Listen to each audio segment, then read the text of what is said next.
The silence of the executive boardroom was shattered as CEO Silas Sterling slammed his fist onto the mahogany table, forcefully grabbing the wrist of Elias Vance, a logistics vendor of dark complexion.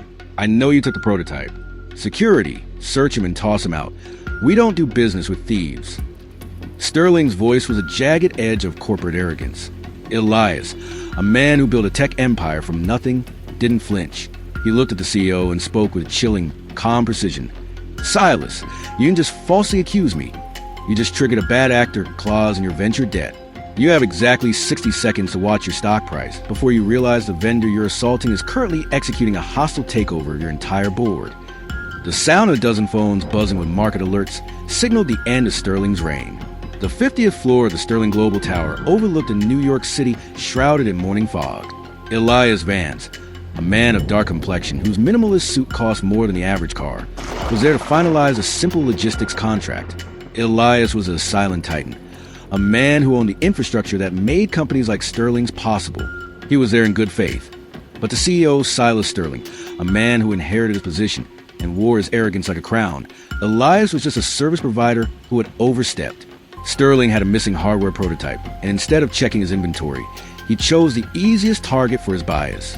"I've seen enough, Vance. The prototype disappeared the moment your team arrived," Sterling sneered, his eyes narrow and dismissive. "I'm terminating your contract, and I'm making sure no firm in this city ever hires you again." "Silas, my team has been in a secure bay under 24-hour surveillance. Perhaps you should check your own internal security," Elias replied, his voice a steady, disciplined baritone. Sterling laughed, a dry, mocking sound. "I don't need internal security to tell me what's right in front of my face. In this building, my word is the law. Now, give me your briefcase before I have security take it by force." Elias moved to pick up his tablet to show the digital logs, but Sterling wanted a display of power. The CEO reached across the table and forcefully gripped Elias's forearm, twisting it as he tried to snatch the briefcase. The physical violation in such a high-stakes environment was shocking. Sterling pinned Elias against the floor-to-ceiling glass window, his hand pressing firmly against Elias's chest. "I said give it to me," Sterling hissed, his face contorted in a sneer. "You think because you have a nice suit and a fancy firm name you're one of us? You're a vendor. You're a guest. And right now you're a thief." Elias suffered the physical contact with a stoic, terrifying dignity. He felt the cold glass of a skyscraper against his back. "Silas, you are currently committing a physical assault and a libelous act in front of your entire executive board. I suggest you remove your hand before the market reacts to your lack of leadership." Sterling didn't listen. He ratcheted the pressure on Elias's wrist, causing the briefcase to fall to the plush carpet. "The market follows me. I am this company." He forcefully shoved Elias toward the boardroom door, while a security guard began to rifle through Elias's personal property. The tension in the room was suffocating. The CFO, Marcus, a man who actually looked at the numbers, stared at his screen, his face turning a ghostly shade of white. "Silas, stop. You need to see this," Marcus whispered, his voice trembling. "Not now, Marcus. I'm handling a criminal." Sterling lied, his arrogance forcing him to double down as he signaled security to escort Elias out. A young intern, Leo, the low-status witness in the room, pointed to the large Bloomberg terminal on the wall. "Sir, the stock, it's not just dipping. Someone is buying every available share, in massive blocks." Sterling turned on the intern, pointing his finger aggressively. "It's a glitch. Get back to your desk." Sterling's refusal to listen to anyone, high or low status, created a pressure cooker of financial ruin. Elias, standing by the door with his jacket straightened, pulled out a small, encrypted mobile device. "Silas, I told you I built the infrastructure.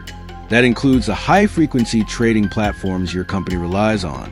At 9:45 a.m., you violated the key man ethics clause of your primary shareholders' agreement by assaulting a partner." Sterling just mocked him. "Partner? You're a delivery man with a laptop." The suspense reached a fever pitch as the boardroom doors swung open. It wasn't the police. It was a team of 4 attorneys from the city's most prestigious M&A firm, led by senior partner Sarah Sterling, Silas's own cousin and the head of the family trust. The flow shifted from a theft accusation to a total corporate decapitation. Sarah didn't look at her cousin. She looked at Elias Vance with a look of deep professional respect. "Elias," she said, her voice clear and cutting. "The transfer is complete. You now hold 51% of the voting shares." The silence that fell over the boardroom was absolute. Silas Sterling looked from the screen to his cousin, then to the man he had just pinned against the glass. Just before the shocking reveal, we want to take a quick moment to thank you for your support, love, and kindness. We wouldn't have come this far without you. Subscribing is one of the best ways you can help us. It's quick, free, and allows us to continue to bring you great content. Your support means everything. Let's keep this channel growing collectively. Where are you watching from? Drop your city and country in the comments below. Thank you very much. Now, let's get back to the story. Elias Vance walked back to the head of the table. He didn't use force. He used the power of ownership. He picked up his briefcase and sat in the CEO's chair. "Silas," Elias said, his voice a razor-sharp blade of authority, "I didn't steal your prototype. Your head of security, who is currently being arrested in the lobby, did.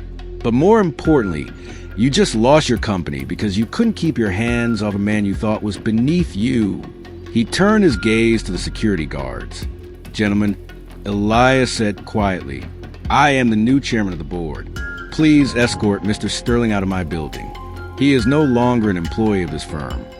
The silence in the boardroom was so thick it felt heavy. Silas Sterling stood frozen, his hand still hovering over the mahogany table where he had tried to humiliate Elias Vance. He watched the Bloomberg terminal on the wall as the ticker symbol for his family's company flashed a bright, mocking green, signaling a massive volume of trade, the kind that only happens during a total takeover. "Silas, you spent so much time looking down at people that you forgot to look at the ledger," Elias said, leaning back in the CEO's leather chair. "I didn't just buy your stock. I bought your debt. I own the building you're standing in, the chair you're clutching, and the very airways your security is using to talk to the police." The power shift was absolute. The thief was revealed to be the new owner of the entire empire. Silas's cousin, Sarah, handed Elias a tablet containing the digital signature of the board's emergency vote. The truth revealed was a financial execution. Silas had triggered his own downfall by violating the morality clause of his contract through his arrogant assault. "Elias, wait, this is a family company. You can't just, we can settle this," Silas pleaded, his voice cracking as he looked at the board members who were already averting their eyes. "We just did settle it, Silas," Elias replied, his voice a calm, sharp blade. "You told me you were the law in this building. Now I'm the one who writes the policy." Elias signaled to the security team, the very men Silas had ordered to toss Elias out. "Gentlemen," Elias said, looking at the guards, "Mr. Sterling is no longer authorized to be on the executive floor. Please assist him in gathering his personal belongings. Specifically, anything that fits in a single cardboard box. Everything else stays with the firm." In front of his CFO, the young intern Leo, and the lawyers, Silas was forced to stand as his badge was deactivated. He was escorted out of the boardroom he had ruled with an iron fist, walking past the rows of employees who had suffered under his arrogance for years. The public shaming was total. By the time he reached the lobby, the news of his forced retirement was already trending on every financial news app. Elias Vance didn't liquidate the company. Instead, he cleaned it. He fired the security chief who had actually stolen the prototype and instituted a zero-bias corporate governance structure. He promoted Leo, the intern who had dared to speak up, into a fast-track management program, proving that at Vance Sterling Global, integrity was the only currency that mattered. The moral resolution saw the company's value skyrocket under Elias's leadership. He became a symbol of a new era of corporate power, one built on infrastructure and respect rather than inheritance and ego. Silas Sterling, once the king of the tower, was relegated to a footnote in business history, a man who lost a multi-billion-dollar legacy because he couldn't control his bias against a man he thought was just a vendor. Arrogance is a blindfold that makes you believe you're the master of the world while the ground is being moved beneath your feet. When you treat people with disrespect based on their status or appearance, you are betting your future on a lie. The truth is, the person you dismiss as a service provider today may be the one who owns your livelihood tomorrow. Success is built on bridges, but arrogance only builds the fires that burn them down.